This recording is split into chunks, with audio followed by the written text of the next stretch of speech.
Hello friends, welcome to my YouTube channel solve with me. मेरा आज का question है if L parallel M then find the value of X। हमें आज इस क्वेश्चन में X की वैल्यू को फाइंड आउट करना है। सो X की वैल्यू को फाइंड आउट करने के लिए हम सबसे पहले 2 इमेजिनरी लाइंस ड्रॉ करेंगे।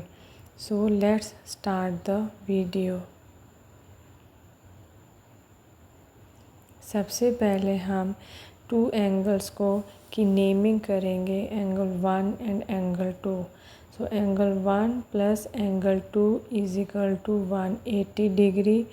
हमें पता है कि sum of 2 consecutive interior angles 180 होता है। सो एंगल 1 और एंगल 2 हमारे जो 2 एंगल्स हैं वो कॉन्जिक्यूटिव इंटीरियर एंगल्स हैं। एंगल 1 हमें गिवन है 65 डिग्री। एंगल 2 को हमने y लेट कर लिया। जो हमारी y की वैल्यू आएगी वो आएगी 115 डिग्री। मीन्स जो एंगल 2 हमने लेट किया था उसकी हमारी वैल्यू 115 डिग्री आई है।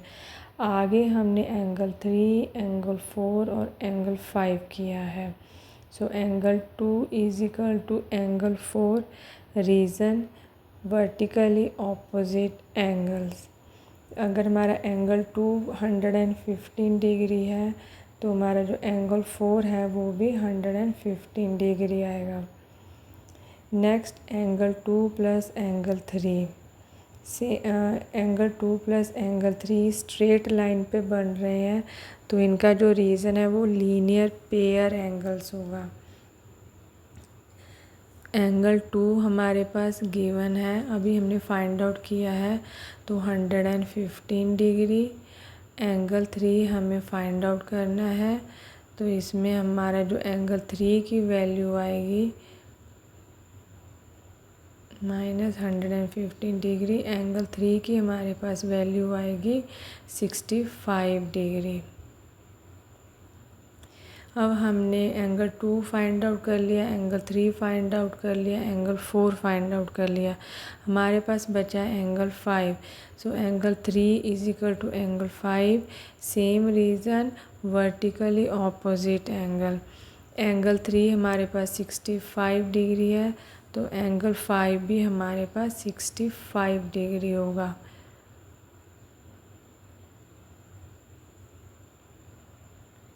अब हमें पूरे x की वैल्यू को फाइंड आउट करना है, तो पूरी x की जो वैल्यू है वो हमारे 3 एंगल से बन रही है।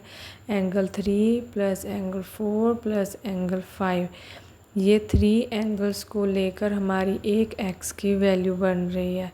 So angle 3 plus angle 4 plus angle 5, इन तीनों एंगल्स को हम ऐड करेंगे, तो इस 3 एंगल हमने फाइंड आउट किया है 65 डिग्री। एंगल 4 हमने फाइंड आउट किया है 115 डिग्री। एंगल 5 हमने फाइंड आउट किया है 65 डिग्री। इन सबको हम प्लस करेंगे, तो इन सबको प्लस करके हमारा सम आएगा 245 डिग्री। सो x की जो वैल्यू आई है वो हमारे पास आई है 245 डिग्री। अब हम एक रफ वर्क करेंगे जिसमें हम ये देखेंगे कि जो हमारी x की वैल्यू आई है वो ठीक आई है कि नहीं। अब हमें पता है कि जो पूरा एंगल होता है उसकी वैल्यू, उसका जो डिग्री होती है वो 360 डिग्री होती है। सो x की वैल्यू हमारे पास आई है 245 डिग्री, प्लस इसमें हम एंगल 2 भी लेंगे। सो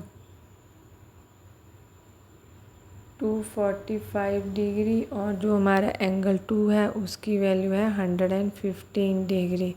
सो ये पूरे एंगल को जब हम प्लस करेंगे तो हमारा जो आंसर आएगा वो आएगा 360 डिग्री। सो ऐसे हमारा जो हमने चेक कर लिया कि जो ये पूरा एंगल हमारा 360 डिग्री का बन रहा है, तो हमने जो x की वैल्यू को फाइंड आउट किया है वो बिल्कुल आंसर आया वो बिल्कुल ठीक आया है।